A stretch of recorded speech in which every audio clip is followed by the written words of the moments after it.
Hello friends, welcome to Indian study पर आपका स्वागत है। दोस्तों, आज की इस वीडियो में मैं आप लोगों के लिए हिंदी का मॉक टेस्ट लेकर के आया हूं, जो कि आपके आने वाले एग्जाम यूपी पुलिस कांस्टेबल के लिए बेहद इंपॉर्टेंट है।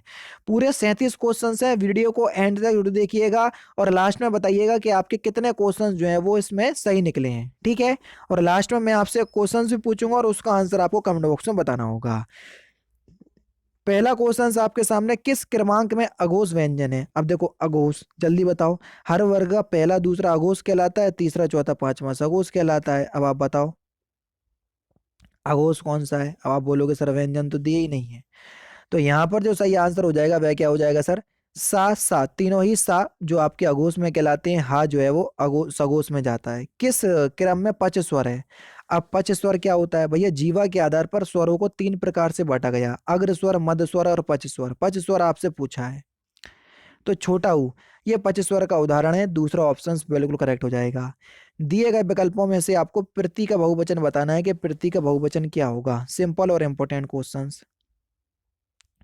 तो प्रति का बहुवचन हो जाएगा प्रतियां। दूसरा ऑप्शन करेक्ट हो जाएगा। वर्णमाला में कौन से अक्षर जो है वो पुल्लिंग नहीं है? Simple questions. तो छोटी ई और बड़ी ई ये स्त्रीलिंग में आते हैं, ना कि पुल्लिंग में। पहला ही ऑप्शन करेक्ट। आसमान का रंग नीला है, इसमें विशेष आपको पहचानना है। विशेष पहचानने के लिए मैंने आपको बताया है कि पूरे सेंटेंस में जिसकी बात की जाती है उसको विशेष कहते हैं। तो यहाँ पर आसमान की बात की जा रही है तो आसमान शब्द विशेष शब्द होगा। दूसरा ऑप्शन करेक्ट। नेक्स्ट क्वेश्चन से स्टार्ट करने से पहले मैं आपको UP police constable, UP triple S C PT और यूपी ट्रिपल एस सी लेखपाल के लिए हिंदी बिल्कुल फ्री ऑफ कॉस्ट पढ़ा रहा हूँ, बिल्कुल थ्योरी के साथ अनअकैडमी पर। आप मेरी क्लास तक आओ। क्लास आपको पसंद ना आए तो डिसलाइक करना और चले आना। मैं आपको बता देता हूँ कि आपको मेरी क्लास तक कैसे पहुंचना है। दोस्तों, जैसे ही आप अनअकैडमी का लर्निंग ऐप प्ले स्टोर से डाउनलोड करोगे तो आपसे पूछेगा कि आपको कॉम्पिटिटिव एग्जाम की तैयारी करना है या आपको 6 से 12 तक पढ़ना है। तो मैं तो आपसे कहूंगा कि आप कॉम्पिटिटिव एग्जाम की तैयारी करना चाह रहे हैं। ठीक है। आप किसी भी कैटेगरी को सिलेक्ट कर सकते हैं, railway, bank, SSC, UPPSC, BPSC, RPSC, CPSC, कोई भी स्टेट पीसीएस को आप सिलेक्ट कर सकते हैं। जिस भी कैटेगरी को आप सिलेक्ट करना चाहें आप उसको सिलेक्ट कर सकते हैं। ठीक है। जैसे मैं आपको यूपीएससी सीएससी कैटेगरी चूज कर लेता हूं, मैंने चूज कर लिया। हिंदी में मुझे पढ़ना है तो मैंने इसको चूज कर लिया। ठीक है। किस भी एग्जाम के लिए प्रिपरेशन कर रहे हैं हमने आगे बढ़ गए। ठीक है। अब ऐसा नहीं है कि आपने इस कैटेगरी को चूज किया है तो आप मेरे से नहीं पढ़ पाएंगे, जबकि मैं यूपीपीएससी कैटेगरी के अंतर्गत जो है वो पढ़ाता हूँ। ये सब्सक्रिप्शन अगर आप लेना चाहें तो सब्सक्रिप्शन ले सकते हैं। ठीक है। क्योंकि अनअकैडमी और अनअकैडमी प्लस में बहुत ज्यादा फर्क है। ठीक है। सब्सक्रिप्शन के बारे में भी मैं आपको बता दूंगा किसी और वीडियो में। तो आपके सामने इस तरीके का इंटरफेस आएगा। ठीक है। तो आपको मेरा नाम सर्च करना है। ठीक है। मेरा नाम क्या है? तारिक सरवर। तारिक सरवर। ठीक है। तारिक सरवर, तो मैं आपको मिल जाऊंगा। देखो, तारिक सरवर, ये मिल गया। ये मैं आपको यूपीपीएससी कैटेगरी के अंदर पढ़ा रहा हूँ। ठीक है। तो जैसे ही आप कोई भी क्लास होगी मेरी, ठीक है, जैसे ही आप किसी भी क्लास पर क्लिक करेंगे तो कोई भी आप मेरी क्लास पर क्लिक कर सकते हैं। मेरी सारी ही क्लास जो है वो बिल्कुल फ्री ऑफ कॉस्ट होती हैं। जैसे मैंने ग्रामीण परिवेश की ये अभी लेखपाल के लिए क्लास ली। ठीक है। तो इस पे जैसे ही सिलेक्ट करा तो आपसे वॉच क्लास पे जैसे ही आप क्लिक करोगे तो यहाँ पर कोई ऑप्शंस नहीं आएगा, लेकिन आपके पास ऑप्शंस आएगा अनलॉक क्लास। अनलॉक क्लास क्यों करना पड़ेगी वो मैं आपको बता देता हूँ।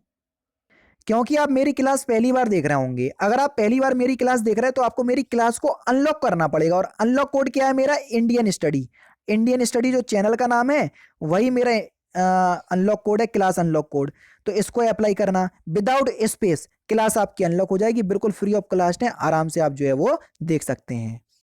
नेक्स्ट क्वेश्चन से आपका कि राम अयोध्या के राजा थे, इस वाक्य में आपको बताना है कि कौन से विराम चिन्ह का प्रयोग होगा। तो राम अयोध्या के राजा थे, है ना? तो यहाँ पर विराम चिन्ह जो आएगा वो पूर्ण विराम आएगा और पूर्ण विराम का चिन्ह इस प्रकार से होता है। ठीक है। तो यहाँ पर दूसरा ऑप्शन करेक्ट। भारतवर्ष में हिंदी को आप किस वर्ग में रखेंगे? जल्दी बताओ। अनुच्छेद 343 के अनुसार भारतवर्ष में हिंदी जो है वो भारत की राजभाषा है। पहला ही ऑप्शन बिल्कुल करेक्ट हो जाएगा। उपनिषद शब्द में एक प्रत्यय लगाने पर कौन सा शब्द बनता है? तो उपनिषद शब्द में एक प्रत्यय लगाने से कौन सा शब्द बनेगा? औपनिषदिक। पहला ही ऑप्शन यहाँ पर आपका बिल्कुल करेक्ट हो जाएगा। उत्कर्ष में कौन सा शब्द उपसर्ग लगाकर बना है? उत्कर्ष में उत शब्द जो है वो उत्कर्ष लगा करके बना है। तीसरा ऑप्शन यहाँ पर आपका बिल्कुल करेक्ट हो जाएगा। नेक्स्ट क्वेश्चन, यह मास जो चंद्रमा की फिलिंदा ब्लैंक्स के अनुसार गिरा गिना जाता है वह कहलाता है। यह मास जो चंद्रमा की गति चंद्रमास के अनुसार गिना जाता है वह चंद्रमास कहलाता है। तो यहाँ पर यानी कि यह मास जो चंद्रमा की गति के अनुसार गिना जाता है वह चंद्रमास कहा जाता है। तीसरा ऑप्शन से यहाँ पर आपका बिल्कुल करेक्ट होगा। उत्प्रेक्ष अलंकार कब हो सकता है, जल्दी बताओ। उत्प्रेक्ष अलंकार कब हो सकता है? जब उपमेय की उपमान की कल्पना हो। क्या हो? उपमेय में उपमान की कल्पना हो। पहला ऑप्शन करेक्ट। क्रोध किस रस का स्थायी भाव है? Simple question. क्रोध किस रस का स्थायी भाव है? सर ये रौद्र रस का स्थायी भाव है। सॉरी, क्या नाम है, क्रोध किस रस का स्थायी भाव है? रौद्र रस का। तीसरा ऑप्शन बिल्कुल करेक्ट। चारों चरणों में समान मात्रा वाले छंद को क्या कहते हैं? बढ़िया क्वेश्चन, जल्दी बताओ। चारों चरणों में समान मात्रा है उसको हम क्या बोलेंगे? सममात्रिक छंद। पहला ऑप्शन करेक्ट। पाप का घड़ा भरना इस मुहावरे का सही अर्थ क्या है? जल्दी बताओ। पाप का घड़ा भरना इस मुहावरे का सही अर्थ क्या है? तो सही आंसर हो जाएगा पाप की पराकाष्ठा होना। पहला ही ऑप्शन यहाँ पर आपका बिल्कुल करेक्ट। सही कहावत पहचानना है, जल्दी बताओ। सिंपल है, बता सकते। नाच ना जाने आंगन टेढ़ा। तो दूसरा ऑप्शन करेक्ट हो जाएगा। नेक्स्ट क्वेश्चन देखो, दिए गए विकल्पों में से आपको रिक्त स्थान की जगह बताना है। सूटेबल वर्ड क्या है? अगर विद्यार्थी फिल इन द ब्लैंक्स होंगे तो देश का भविष्य फिल इन द ब्लैंक्स होगा। अगर विद्यार्थी आदर्शवादी होंगे तो देश का भविष्य उज्जवल होगा। तो यहाँ पर चौथा ऑप्शन बिल्कुल करेक्ट हो जाएगा। नदी शब्द का कौन सा पर्यायवाची शब्द नहीं है? जो नहीं है वही आपको बताना है। ऊषा। ऊषा जो है ये प्रातःकाल या सुबह का पर्यायवाची शब्द है, ना कि नदी का। विचित्र के 3 समानार्थी शब्द हैं, एक समानार्थी नहीं है। जो समानार्थी नहीं है विचित्र का वही आपको चुनना है। रहस्यमय। रहस्यमय शब्द जो है ये विचित्र का समानार्थी शब्द नहीं है। तीसरा ऑप्शन करेक्ट। अनुकूल का विलोम शब्द आपको बताना है। अनुकूल का विलोम शब्द क्या होगा? प्रतिकूल। पहला ऑप्शन यहाँ पर आपका बिल्कुल करेक्ट। गौरव का तत्सम शब्द क्या होगा? गौरव का तत्सम हो जाएगा आपका गवाक्ष। दूसरा ऑप्शन करेक्ट। देशज शब्द आपको बताना है, कौन सा देशज शब्द है?